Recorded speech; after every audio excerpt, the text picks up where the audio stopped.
안녕하세요. 김철현입니다. 2022 공공경제론 제2장 강의 동영상을 올려드리도록 하겠습니다. 제2장은 2장, 3장, 4장 여기는 이제 미시경제학 10원리를 여러분한테 설명해 드리고 있는데 양이 좀 많기 때문에 강의를 두 개로 한 30분짜리 두 개로 나누어서 올려드릴 테니까 그렇게 이해하시고 보시면 되겠습니다. 화면을 공유해 보겠습니다.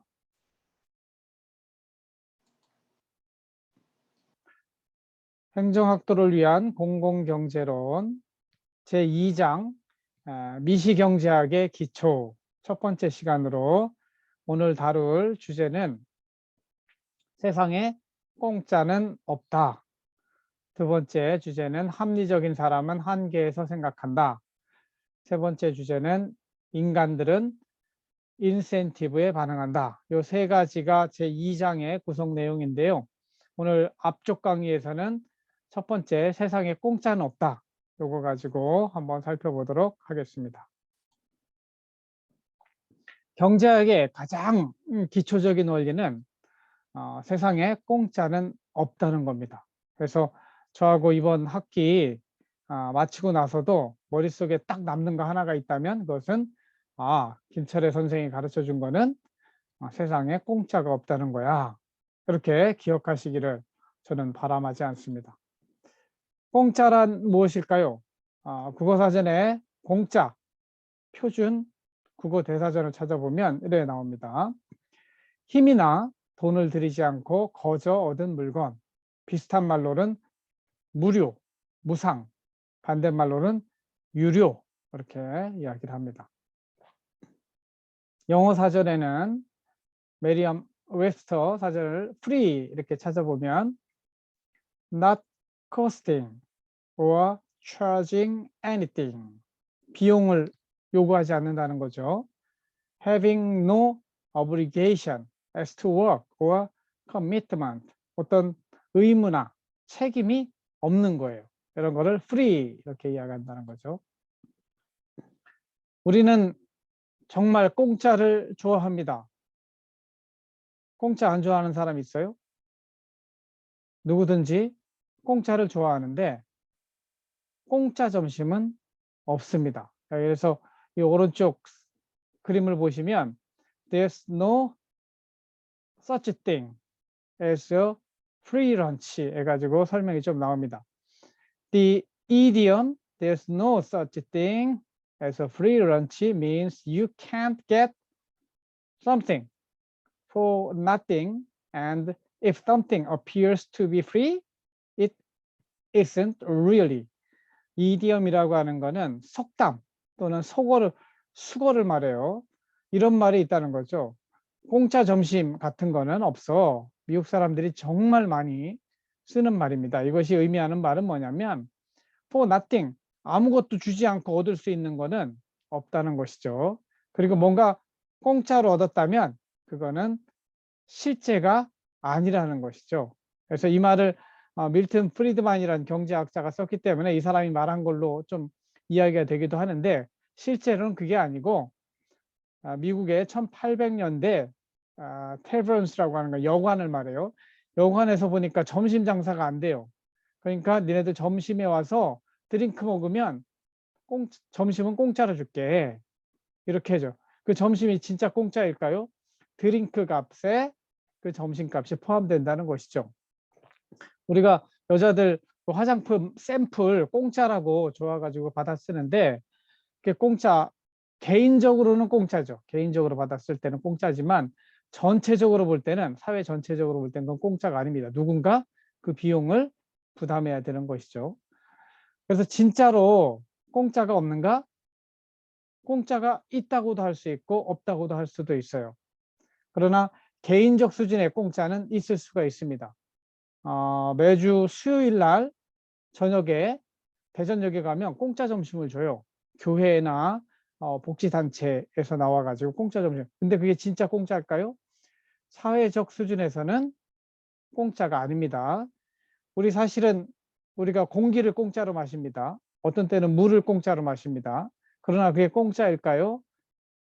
공기 중에 우리가 제일 필요한 게 산소인데 산소를 만들어내기 위해서는 숲이 필요하죠. 그러니까 누군가 그에 대한 대가를 치르고 그에 필요한 책임과 수고를 담당하는 것이죠. 그래서 생태적 수준의 공짜는 더욱 없다. 우리는 개인적 수준에서는 있을 수가 있습니다. 그러나 사회적 수준에서는 없고 생태적 수준에서는 더욱 공짜는 없다. 이거를 명심하는 것이 경제학이다. 이렇게 저는 이야기를 하는 것이죠. 공짜는 왜 위험한가? 제가 아주 감명 깊게 읽은 책 중에 하나가 알렌 와이스만이라는 이 사람이 쓴 가비오타스라는 책이 있습니다. 제가 공동체 자치 이야기할 때 생태 중심의 마을을 만들어서 살고 있는 그 콜롬비아의 그 마을 이야기인데 이 가비오타스는 여기 날아다니는 갈매기들의 이름입니다. 여기 이 책에 보면은 늙은 왕에 대한 우화가 나옵니다. 이 늙은 왕이 이제 죽을 때가 돼가지고 현명한 사람들을 모집합니다. 그래서 내 자식한테 좀 물려줄 그런 책을 만들고자 한다. 그래서 세상의 모든 지혜를 연구해봐라. 가지고 10년 동안 시간을 줬어요. 그 나라의 박사들한테. 그래서 백과사전 30권을 완성했어요. 그때 왕이 30권을 언제 읽겠니? 요거를 한 권으로 요약을 해봐라. 그래서 다시 10년을 줬어요. 가지고 30권이던 책을 한 권으로 요약을 합니다. 한 권으로 요약한 걸 보니까 이것도 너무 무겁다. 다시 10년을 주고 이거 한 장으로 요약을 해와라. 그래, 한 장으로. 그래서 30년 만에 한 장으로 요약을 했어요. 그때 왕이 하는 말이, 야, 이것도 너무 힘들고 이제 나이 들어서 내가 죽을 때가 됐는데 왕의 나이가 110세가 됐습니다. 한 문장으로 좀 내 자손들에게 남겨줄 후대 왕에게 남겨줄 한마디를 한 문장으로 요약을 해봐라. 그랬더니 이 현명한 사람들이 고민해서 내린 결론이 가장 중요한 교훈 한 문장은 There's no free lunch다. 후대 왕에게 자손들에게 이거 가르치십시오. 세상에 공짜는 없습니다. 이게 제일 중요한 한 문장으로 이렇게 이 책에서 묘사가 되고 있습니다. 영어로 다른 말로 하면 No pain, no gain. No cross, no glory. 이렇게 되는 것이죠. 여러분들이 무엇인가 얻고 싶으면 그죠? 그에 따른 대가를 치러야 되는 거예요. 공무원 시험 합격하고 싶으면 그만큼 집중해서 시간과 노력을 투자해야 되는 것이죠. 하여튼 그래서 세상에 공짜는 없다가 경제학의 가장 넘버원 기초 원리가 되는데 요거를 좀 더 세련된 경제학적인 용어로 표현하면 그것은 이제 희소성의 원리 이렇게 표현합니다. 그래서 이 희소성, 희소하다 좀 어려운 개념일 수도 있지만 국어사전에 찾아보면 희소성, 인간의 물질적 욕구에 비해서 그 충족 수단이 질적, 양적으로 제한되어 있거나 부족한 상태. 그죠?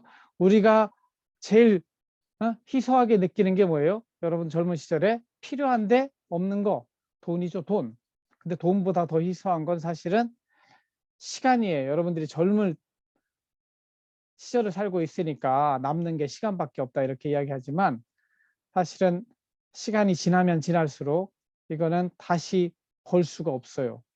그래서 시간이 가장 희소한 것이고 그 다음에 돈도 희소하고 체력도 희소하고 정보도 희소하고 주변에 이렇게 둘러보면 우리가 필요로 하는 것들은 다 희소해요. 이것이 넘쳐난다면 우리의 행동은 상당히 달라질 수 있어요. 돈이 넘쳐난다고 해보세요. 그러면 돈 벌려고 노력하지 않죠. 시간이 넘쳐난다고 그래요. 1000년 만년 산다고 해보세요. 그러면 건강관리 안 해도 돼요. 그렇죠? 하여튼 그래서 희소성이라고 하는 거는 욕구, 필요에 비해서 우리 경제학적으로는 수요에 비해서 공급이 부족하다 그런 것이죠. 영어로는 scarce 또는 scarcity 이렇게 이야기합니다. Deficient in quantity or number compared with the demand. Not plentiful or abundant. 그래서 이걸 다른 말로 이야기하면 unlimited want versus vs는 versus 이렇게 읽습니다. limited resource. 우리가 원하는 바는 욕심은 그지없는데 그 자원은 제한되어 있는 것이죠. 그래서 우리는 선택을 해야 돼요. 그러니까 이 희소성으로부터 나오는 건 우리는 선택을 잘 해야 돼요. 하루 24시간이 있으면 이 시간을 어떻게 하는 것이 나의 만족, 기쁨을 극대화할 것인가. 돈이 있으면 내 한 달 용돈이 40만 원이다, 50만 원이면 그 돈을 어떻게 쓰는 것이 나의 행복을 더 증진시킬 수 있는 방법인가. 이렇게 고민하고 스마트 초이스를 해야 되는 것이죠. 그래서 이 희소성 문제는 결국 선택과 포기의 문제로 귀결이 됩니다. 이것을 좀 더 경제학적으로 세련된 용어로는 opportunity cost, 기회 비용 이렇게 이야기를 합니다. 그래서 이 세상에 있는 필요한 것들은 희소하기 때문에 인간은 선택을 해야 되고, 그래서 이 선택의 반대편인 동전으로 따지면 동전의 양면이에요. 위쪽에 선택이면 무엇을 선택해서 지금 이 시간에 여러분들은 내가 김철애 교수가 제공하는 이 동영상을 보고 있잖아요. 그러면 그 보고 있는 시간에 딴 거를 포기해야 되는 것이죠. 그래서 이 경제학에서는 너 뭘 선택했어? 그러면 널 뭘 포기했어? 내가 오늘 짜장면을 먹으러 갔어요. 그럼 짜장면 5,000원 주고 먹었어요. 그러면 뭘 선택했어요? 짜장면을 선택했어요. 그럼 뭘 포기했어요? 내 주머니에 있는 5,000원을 포기했어요. 그 포기한 걸 뭐라고 부르느냐? 기회비용이라고 그래요. 그 가격이라는 의미죠. 짜장면 가격만큼 내가 포기하는 것이죠. 그래서 이 선택과 포기는 소비자의 입장, 물건을 사는 입장에서는 어떻게 나의 만족도, 효용을 극대화할 것인가, 이런 생각으로 집중이 됩니다. 생산자 입장에서는 어떻게 하면 이윤, 돈 벌려고 기업을 하니까, 돈 벌려고 장사를 하니까 어떻게 하면 돈을 많이 벌 것인가, 이윤을 극대화, 여기 오타가 나왔네요. 극대화할 것인가, 이렇게 되어 있습니다. 그래서 기회비용이라고 하는 것은 선택을 위하여, 선택으로 무엇을 포기했는가를 따져보는 것을 기회비용이라고 이렇게 이야기를 합니다. 사실은 기회비용이라는 개념이 그렇게 쉬운 개념은 아니에요. 근데 제가 지금 아까 잠깐 말씀드렸던 걸, 짜장면 한 그릇 먹는데 5,000원이다. 그럼 내가 선택은 뭘 했어요? 짜장면을 선택을 했잖아요. 포기는 뭘 했어요? 내 주머니에 있던 돈 5,000원을 포기했잖아요. 그러니까 짜장면의 비용, 짜장면의 가격은 뭐예요? 5,000원이 되는 거죠. 내가 포기한 것.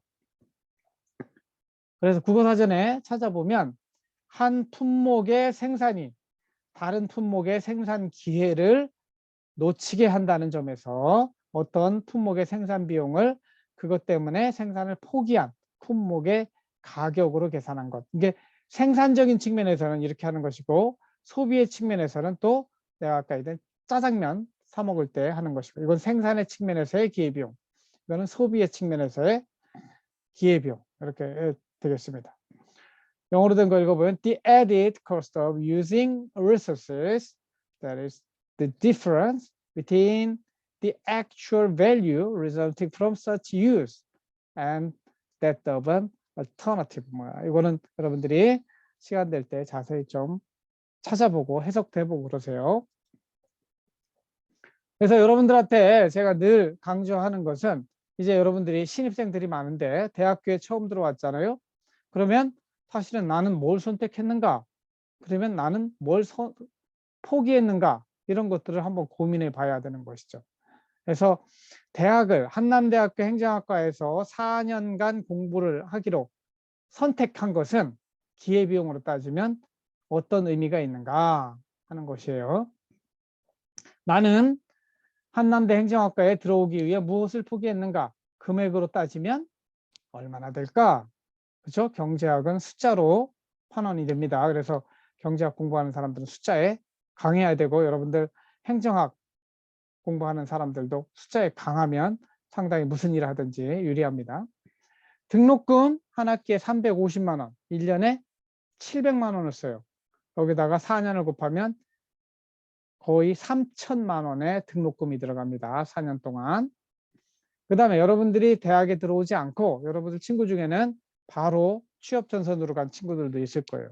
그래서 고졸 취업자 연봉 2천만 원만 따져도, 지금은 최저임금이 올라가지고 최저임금만 받아도 사실은 연봉 세 전으로 따지면 2,500 정도 됩니다. 거기에 4년 곱하면 8천만 원에서 1억 원이 돼요. 그죠? 1억 원이 돼요. 그 밖에 비용이 있어요. 생활비 1년에 500만 원만 든다 하더라도 여기에 2천만 원. 그래서 결국 내가 한남대 행정학과에 4년 동안 다니기로 한 것은, 포기한 것으로 따지면 약 1억 3천만 원에서 1억 5천만 원을 포기하는 그런 선택을 한 것이에요. 그러면 부모의 입장에서, 이제 여러분들이 성인이 되었으니까 부모님의 입장에서도 한번 생각해 볼 필요가 있는데, 나의 부모님은 나를 낳아 기르기 위해 무엇을, 돈으로 따지면 얼마 정도 포기했을까? 이걸 따져본 사람들이 있어요. 자녀의 양육 비용을 금액으로 따지면 얼마나 될까 하는 것이죠. 고등학교까지 한 아이를 키워내는데 양육비가 1인당 한 2억 원 든다고 합니다. 거기다가 대학교 아까 이야기한 최소 1억이고요. 1억 5천 정도 들면은 대학 졸업까지, 그죠? 한 25살까지 자녀를 키우는데 1인당 3억 원에서 3억 5천만 원이 들어가는 것이죠.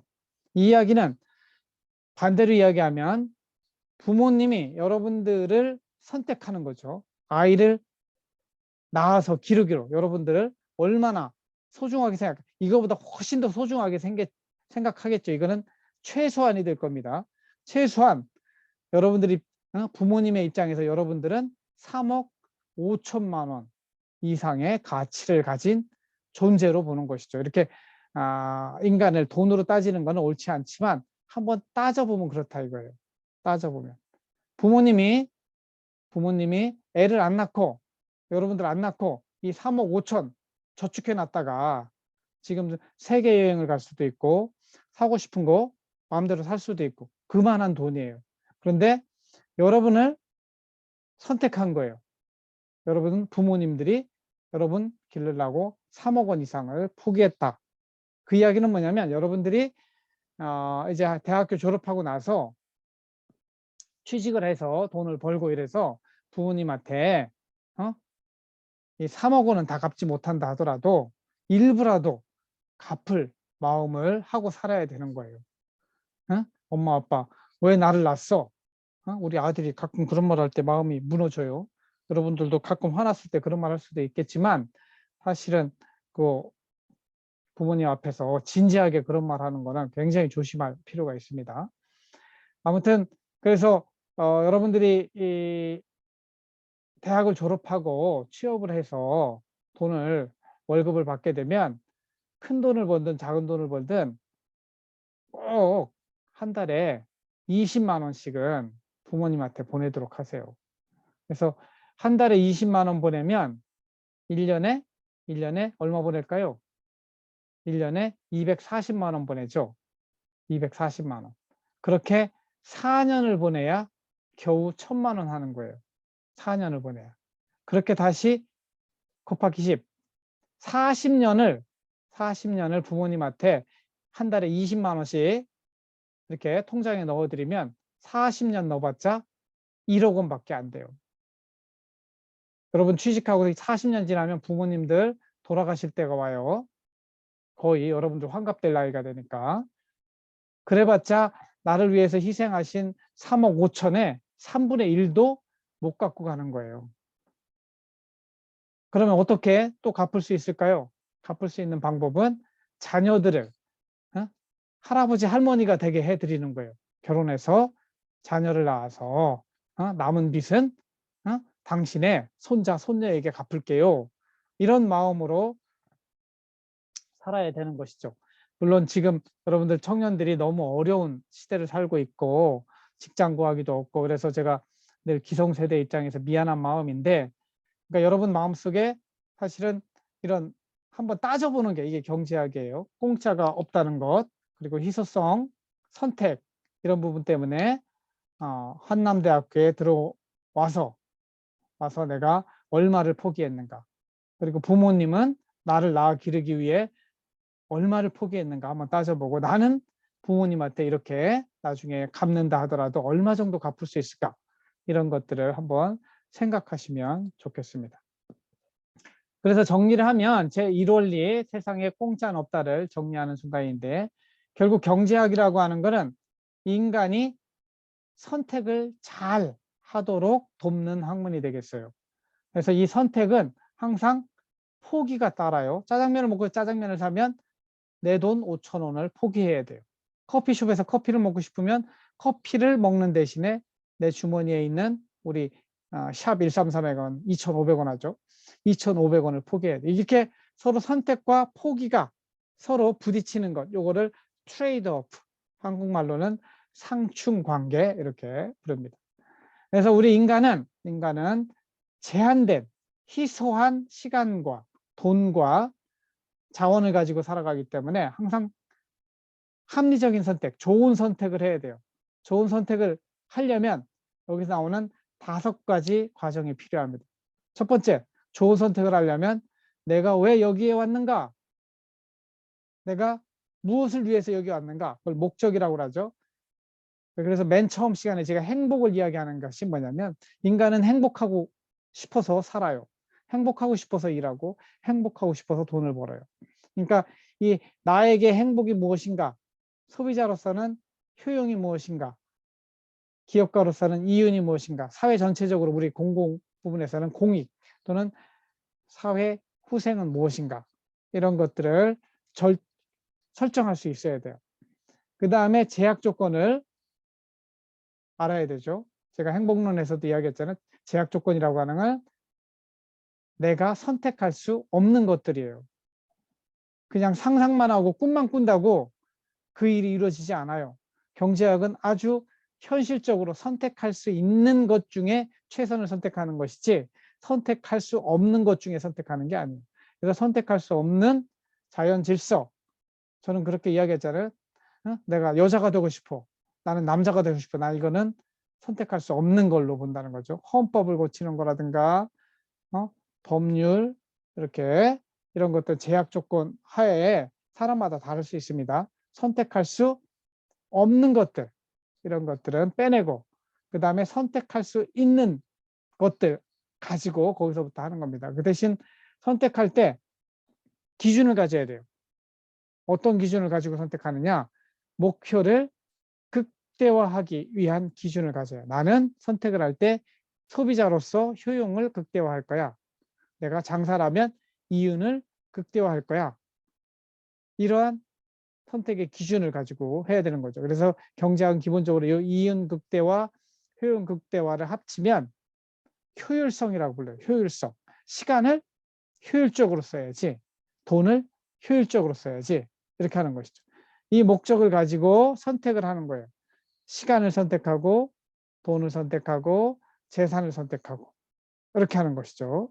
그래서 이러한 한 번의 선택이 이루어지면 끝나느냐? 인생은 끝없이 매일매일 새로운 선택을 해요. 당장 우리는 하루 24시간 시간이 주어질 때마다 하루 24시간을 어떻게 쓸 것인가에 대한 선택을 하게 됩니다. 그래서 매일매일 반복되는 이 생활을 잘 관리하는 게 뭐냐면 행정이에요. 행정. 그게 관리고 행정이고. 그래서 그 행정에 들어가는 게 제가 말씀드리는 plan, do, see, feedback.